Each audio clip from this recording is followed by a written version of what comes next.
Bonjour, bonjour à tous. J'espère que vous allez bien, par la grâce de Dieu.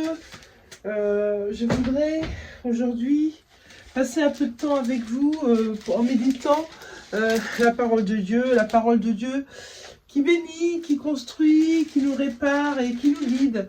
Et j'avais à cœur de vous lire le verset dans le chapitre Jean, chapitre 10. Et le verset 9. Jésus parle, vous savez, Jésus est venu sur cette terre.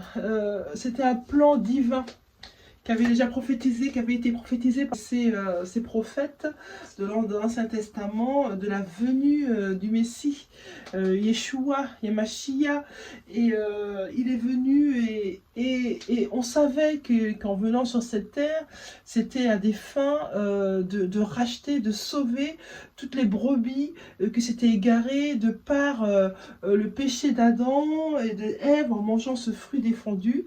On se rappelle qu'en faisant cet acte, Adam et Ève ont donné accès à leur vie à Satan, à Lucifer, et qui avait accès de ce part à toute la génération d'Adam et d'Ève, en les liant, en leur donnant les maladies, en les harcelant par toutes sortes de malédictions générationnelles. On sait que ces malédictions sur la vie des êtres humains allaient rentrer sur cette terre quand Adam et Ève ont péché et ont ouvert la porte au diable. Et de ce fait, Jésus a dû venir, le programme, la bienveillance de Dieu pour nous, ses enfants, il s'est fait chair, hein, Dieu s'est fait chair dans la vie de Jésus pour pouvoir nous racheter. Qu'est-ce que c'est nous racheter ? Qu'est-ce que c'est ? Nous racheter, c'est tous les blocages, les malédictions, les souffrances, les douleurs, les meurtrissures, tout ce que le monde voudrait nous faire croire que c'est normal. C'est normal la maladie, c'est normal qu'on soit meurtri, c'est normal qu'on fasse des cauchemars, c'est normal qu'on soit bloqué, qu'on fasse des insomnies, qu'on ait des douleurs. Toutes ces choses, c'est normal. Encore, moi je m'arrête là, mais il y a des choses beaucoup plus graves que le diable fait à certaines personnes qui ont ouvert la porte, volontairement ou pas, parce qu'il y a des liens générationnels concernant notre héritage céleste, notre héritage biblique. Mais moi je voudrais que vous puissiez comprendre la puissance de Dieu, la puissance et l'amour de Dieu et sa volonté de nous sauver, de nous ramener à l'olivier, de nous ramener au Père par le sacrifice de Jésus. Et c'est pour ça que ce verset va avoir toute son importance. Alors Jésus parle, je suis la porte. Si quelqu'un entre par moi, il sera sauvé. Il entrera et il sortira. Et il trouvera des pâturages. Le voleur, lui, ne vient que pour dérober, égorger et détruire. Moi, je suis venu afin que les brebis aient la vie et qu'elles soient... Je suis le bon berger. Le bon berger, c'est le verset 12. Je suis le bon berger donne sa vie pour ses brebis, mais le mercenaire qui n'est pas le berger, lui, à qui n'appartient pas les brebis, voit venir le loup, abandonne les brebis et prend la fuite, et le loup les ravit et les disperse. Le mercenaire s'enfuit parce qu'il est mercenaire et qu'il ne se met point en peine des brebis. Je suis le bon berger, je connais mes brebis, et elles me connaissent, comme le Père me connaît, et comme je connais le Père, et je donne ma vie pour mes brebis. Je donne ma vie pour mes brebis. Vous savez, Dieu a donné sa vie pour ses brebis. Nous sommes les héritiers d'Adam et Ève. Nous sommes aujourd'hui sur cette terre. Nous devons impacter sur cette terre d'une manière ou d'une autre. Tous ceux qui sont sur cette terre sont les héritiers d'Adam et Ève et nous sommes en Christ. Christ nous a rachetés du péché, de la malédiction. Et je voudrais que vous compreniez que sans l'amour de Jésus, sans Jésus qui a fait ce sacrifice pour nous à la croix, il ne nous est pas possible d'avoir une vie de plénitude. Il ne serait pas possible d'avoir une vie de bonté et d'amour et de protection divine. Dieu, le Père, Père a prévu que nous soyons protégés. Il a prévu que nous ayons une vie sur cette terre, comme une vie en harmonie avec une relation avec lui. On parle, il nous répond parce que Dieu parle de différentes manières. Dieu parle par des songes, Dieu parle par des voix audibles, ça c'est pas courant. Dieu parle par son Saint-Esprit dans une voix intérieure. Dieu parle, il peut prendre la bouche du voisin ou de la voisine ou du collègue de travail pour vous parler. Dieu parle dans diverses manières. Dieu veut vous parler. Dieu vous aime. En aucun cas, c'est la volonté de Dieu d'avoir permis que vous soyez sur cette terre, que vous soyez né de votre père et de votre mère, et que vous ayez une vie sans lui qui est hors de la branche. Dieu a besoin de vous. Comme vous avez besoin de Dieu, parce que Dieu vous aime. Il vous a créé. Dieu se considère comme notre Père. Il est notre Père. Il est notre Père spirituel, et il a plus de valeur. Il prend plus soin de nous. La parole de Dieu déclare plus que ces oiseaux, parce on a plus de valeur que les oiseaux du ciel. C'est ce que Dieu déclare. Dieu déclare que nous sommes à lui. La parole de Dieu dit aussi que nous sommes rien sans lui. Nous avons besoin de lui. Nous rendons gloire à Dieu. Nous devons rendre gloire à Dieu. Nous devons dire: l'Éternel est mon berger, je ne manquerai de rien. Il est notre berger, nous devons manquer de rien. Nous devons marcher avec assurance dans sa plénitude et son amour et son esprit. La parole de Dieu déclare: l'Éternel est mon berger, je ne manquerai de rien. Je marcherai dans le vert pâturage. Et c'est lui qui sera mon soutien et mon rempart. Nous devons aujourd'hui poser des actes. Alléluia, gloire à Dieu. Poser des actes. Nous devons poser des actes. C'est bien d'écouter divers prédicateurs, des évangélistes. C'est bien. Mais le diable, comme je viens de vous dire dans ce verset, il est là. Il est là pour ravir les brebis de Dieu. Les ravir en les mettant dans des ministères qui sont pas loin, dans des ministères qui sont manipulateurs, dans des ministères qui glorifient absolument pas Dieu. Attention, parce que tous se déguisent en oiseaux, en brebis, mais tous ne sont pas les brebis de Dieu. Non, ils ne le sont pas. Et c'est à vous d'avoir ce discernement, de comprendre qui est avec Dieu et qui ne l'est pas. Dieu a besoin de votre discernement pour marcher dans sa plénitude. Dieu vous aime. Dieu a tout créé. Il a créé le ciel et la terre. Et il nous a créés. Quand nous nous levons le matin, nous respirons, nous sommes en vie. Des gens ne vivent pas aujourd'hui, ils meurent parce que par des maladies, par des attaques. Vous savez, le milieu spirituel, le monde spirituel a une valeur plus importante que le monde réel. Le monde spirituel est plus important que le monde réel. Et ça, il faut bien comprendre. Ma main, vous voyez ma main, j'ai une main visible. Mais la même main existe dans le monde invisible. La foi, c'est ça. Aujourd'hui, la foi. Quand on a la foi en Dieu, c'est qu'on croit que ce qu'on demande et que ce qu'on parle à Dieu va se réaliser, va se concrétiser. C'est ça la foi. Mais pour que la foi se concrétise et se réalise sur la terre, nous devons croire et avoir la foi que d'abord Dieu existe et que Dieu veut notre bonheur, notre bien. La main invisible, qu'on va l'appeler la foi, la main invisible qui est la foi, elle, quand vous allez déclarer des paroles par rapport à une prière ciblée en rapport avec la parole de Dieu, parce que vous savez que les prières que Dieu agrée, que Dieu bénit, il faut qu'elles soient en lien avec ce qu'il y a dans la Bible. Il ne faut pas qu'elles soient hors contexte de la Bible, il faut qu'elles soient en lien. C'est-à-dire que si vous avez un sujet de prière, quel qu'il soit, vous cherchez ce sujet de prière dans la Bible, et quand vous priez dans votre temps de prière personnel, vous confessez et vous déclarez la parole de Dieu et vous demandez à Dieu ce que vous croyez. Et la foi qui est dans le monde invisible que vous ne voyez pas, elle va commencer à bouger les choses pour que Dieu puisse répondre à votre prière en votre faveur. C'est ça la foi. C'est croire que Dieu va agir et que Dieu a déjà agi. C'est la foi. La foi, c'est comme une main invisible. Vous ne la voyez pas, mais vous l'avez déclarée et elle est présente. C'est comme les démons, les esprits mauvais. On ne les voit pas, Dieu merci, mais ils sont là. Ils sont autour de nous. Ils nous observent. Quelquefois, il y a certains démons qui observent certaines personnes. Des personnes qui sont moites, des personnes qui doivent grandir en Christ et que le diable fera tout pour empêcher ces personnes pour aller servir Christ. Et à cause de ça, ces personnes qui sont chez elles, qui n'ont rien demandé, elles sont attaquées, elles ont des douleurs, elles ont des blessures, elles ont des maladies, elles ont des malédictions générationnelles. Parce que quand le diable attaque, c'est qu'il y a un droit légal. Il y a un droit légal et ce droit légal, il faut le briser dans le nom de Jésus. Le diable, quand il attaque avec insistance des familles, c'est que lui, il a le droit légal. Qu'est-ce que c'est un droit légal? Je vous l'ai déjà dit dans les vidéos précédentes, mais je vais repréciser.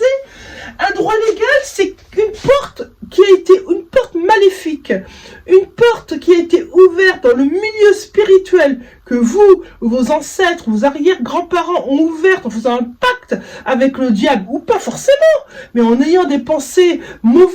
C'est par exemple si dans votre descendance, dans vos ancêtres plutôt, il y a eu des meurtriers, il y a eu des violeurs d'enfants, il y a eu des choses de graves, où on a donné valeur au mal plutôt qu'au bien. C'est une porte d'entrée pour le diable. Et vous, aujourd'hui, vous qui n'y êtes pour rien, vous êtes les descendants des arrière-grands-parents, vous êtes attaqués par le diable. Pourquoi?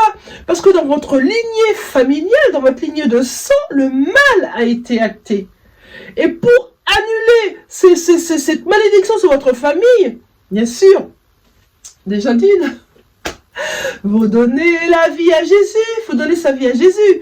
Déjà, il faut donner sa vie à Jésus, merci Seigneur, mais également aller vers des ministères, des personnes moins pour pouvoir briser cette malédiction et déclarer la parole de Dieu et neutraliser les effets pervers du diable sur votre vie. Bien sûr que c'est possible. Dieu est mort pour ça. Jésus-Christ est mort pour que nous ayons cette autorité sur le diable. Nous avons autorité sur le diable. Je répète. Nous avons autorité sur le diable. Je répète. Nous avons autorité sur le diable. J'ai autorité sur le diable. Vous avez autorité sur le diable. Il faut que vous appreniez à le déclarer. Parce qu'il ne faut pas avoir peur de lui. C'est lui qui doit avoir peur de nous, c'est le diable qui doit avoir peur de nous, c'est pas l'inverse. J'ai autorité sur le diable, il est sous mes pieds. La parole de Dieu déclare que le diable est sous mes pieds. Il est sous mes pieds, il est aussi sous les vôtres. Parce que Jésus a tout accompli à la croix. S'il est sous nos pieds, c'est grâce à Jésus. C'est Jésus qui a permis cela, c'est Jésus qui a permis que le diable soit sous nos pieds. Jésus a donné son corps a été meurtri, il a eu les meurtrissures pour lesquelles nous avons été guéris, nous avons été sauvés. C'est les meurtrissures de Jésus. Son sang a coulé. Son sang, c'est le sang de Jésus qui nous protège des attaques de l'ennemi. Alléluia, gloire à Dieu. Merci Seigneur, c'est le sang de Jésus. Il faut prendre conscience de cette réalité spirituelle. Maintenant, le monde vous faire croire que d'autres religiosités, d'autres choses, d'autres courants New Age, des spiritueux. Non, attention, danger, attention, danger, attention, danger. Pourquoi je dis ça? Parce que c'est ce que le diable veut faire. Il veut vous éloigner de Jésus. Il sait, le diable, que si vous rentrez dans la parole, si vous réalisez qui vous êtes en Christ, ben, il a chaud à ses fesses. Il le sait. Et c'est pour ça que vous devez prendre votre autorité en Christ. Pour pouvoir prendre votre autorité en Christ, il faut déjà faire son baptême d'eau. Il faut faire une repentance. Il faut renoncer aux choses mortes que vous avez dû avoir dans votre vie par vos ancêtres. Vous devez demander aussi pardon pour vos ancêtres, oui. Malheureusement, quand il y a des destinées, toutes ne sont pas dans ce cas-là, il y a des destinées il y a un joug maléfique sur toute leur lignée. Et ça, il faut briser. Parce que si vous ne brisez pas, c'est vous, vos enfants, de vos enfants, de vos enfants, de vos enfants. La malédiction, elle continue de courir. Elle court jusqu'à... Parce que l'objectif de la malédiction, c'est de briser, détruire, égorger, tuer. C'est l'objectif du diable. Il n'est pas là pour vous conforter. Il est là pour vous empêcher d'avancer avec Christ. Je prie dans le nom de Jésus que vous compreniez ce que je suis en train de vous dire. La présence, la puissance est dans le nom de Jésus. La présence de Dieu est importante. Nous ne pourrons pas vivre hors de la présence de Dieu. Parce que s'il n'y a pas la présence de Dieu, il y aura une autre présence qui va s'y mettre. C'est la présence du diable. C'est l'un ou l'autre. Le monde est géré par le spirituel. Le monde est spirituel. C'est pas parce que vous n'avez pas le discernement que vous ne voyez pas les choses spirituelles autour de vous qu'il n'existe pas. Le spirituel est plus important que le physique, que le réel, de ce que l'on voit. Ma paire de lunettes, je la vois, elle est visible, je la touche, elle est visible. Dites-vous bien que le milieu spirituel, il est là. Je ne le vois pas forcément, mais il est là. Il est autour de moi. Alors même où je vous parle, il y a certainement des anges gardiens autour. Mais je le crois, moi, dans le nom de Jésus. Vous savez, ceux qui prêchent Dieu, ceux qui parlent de Dieu, Dieu les protège. Dieu les protège. Dieu les protège. Il envoie des anges gardiens pour les protéger. Moi, je crois que j'ai mon ange gardien qui me protège. Parce que c'est Dieu qui l'a envoyé. Et Dieu dit, dans le psaume 91, que c'est les anges gardiens, invoquez-moi, et les anges gardiens nous protègent. Dieu dit dans sa parole qu'il y a la muraille de l'Éternel qui est autour des murs. La muraille de l'Éternel est là aussi, elle nous protège. Il ne faut pas avoir peur du diable. Bien sûr, il va chercher à vous intimider d'une manière comme une autre. Mais il faut proclamer la parole de Dieu. Proclamons la parole de Dieu. Proclamer la parole de Dieu, c'est vivre. Proclamer la parole de Dieu, c'est vivre. C'est vivre. Vous savez, vous ne pouvez pas donner crédit au diable en vivant dans une vie de souffrance, de douleur, de meurtrissure. Vous ne pouvez pas accepter ça. Dieu vous a sauvé en amenant Jésus à la croix. Jésus, c'est pour ça que la notion du nom de Jésus est importante. Parce que Jésus a tout accompli. Et c'est cela qu'il a accompli. Il a accompli notre liberté. Nous sommes libres en Christ. Oh, je prie, Père, dans le nom de Jésus, pour toutes ces personnes qui vous m'entendent, qu'elles comprennent, Seigneur Jésus, le plan parfait que tu as eu pour les sauver, et qu'elles viennent à toi, qu'elles aillent vers toi, Papa. Que ces femmes et ces hommes qui m'entendent aillent vers toi dans le nom de Jésus. Assez refusez de vivre une vie de souffrance et de malheur. Refusez avant qu'il soit trop tard, refusez. Vous avez une vie de paix, d'amour. Dieu sauve. Dieu sauve, a sauvé dans le passé. Dieu sauve encore aujourd'hui. Dieu m'a sauvé. Dieu sauve. Dieu a fait de moi la femme que je suis. Je n'étais pas comme ça. Laissez Dieu transformer votre cœur. Laissez Dieu avancer avec vous à votre étape. Vous savez, les temps sont courts. Les temps sont courts. Nous n'avons plus 100 ans, 200 ans à prendre notre temps. Les temps sont courts. Je ne veux pas prophétiser des choses que d'autres prophétisent très bien d'ailleurs. Mais les temps sont courts. Vous devez aujourd'hui poser des actes et savoir où vous voulez aller. Avec qui vous voulez aller. Vous savez, la parole de Dieu dit, si vous n'êtes pas avec Jésus, vous êtes avec le malin. Il y a deux voies. La voie du bien, la voie du mal. Choisissez votre voie aujourd'hui dans le nom de Jésus. Vous devez choisir votre voie dans le nom de Jésus. Choisissez de faire le bien. Choisissez d'être avec le bien. Vous savez, on veut vous faire croire que le nom de Jésus est aléatoire et n'est pas important. Mensonge, mensonge, mensonge. Sans le nom de Jésus, nul ne peut voir le Père. C'est la parole de Dieu qui le dit, je le crois. Et vous devriez le croire aussi, vous devriez trembler à ce que je vous dis. Vous ne pouvez pas croire des noms étrangers hors de celui qui est dans le nom de Jésus. C'est impossible. C'est Jésus qui sauve, c'est Jésus qui guérit, c'est Jésus qui nous a ramenés en se sacrifiant près du Père. Et Dieu veille sur nous par la présence de Jésus dans notre vie. Vous ne pouvez pas oublier ça. Si vous voulez rencontrer Dieu hors de la présence de Jésus, c'est le diable que vous allez rencontrer. C'est le diable. Sortez de la présence du diable. Sortez. Allez à votre vie bénissante avec Christ. Je prie, Père, dans le nom de Jésus, j'envoie la paix à toutes les personnes qui vont m'écouter. Je déclare et je proclame que vous êtes bénis. Vous êtes les enfants de Dieu. Je vous bénis dans le nom de Jésus. Venez à Christ. Venez. Tombez. Je fais tomber, Seigneur. Seigneur, le voile de méchanceté, le voile que le diable met dans leurs yeux pour ne pas voir où est leur bénédiction. Je fais tomber ce voile dans le nom de Jésus. J'envoie la paix de Dieu sur votre vie. Recevez la bénédiction. Venez à Christ, il vous attend, il n'est pas trop tard, il vous aime. Pensez à vos enfants, pensez à vos papas, vos mamans. Allez, il suffit d'une personne qui rentre dans la foi pour que Dieu délivre toute une famille.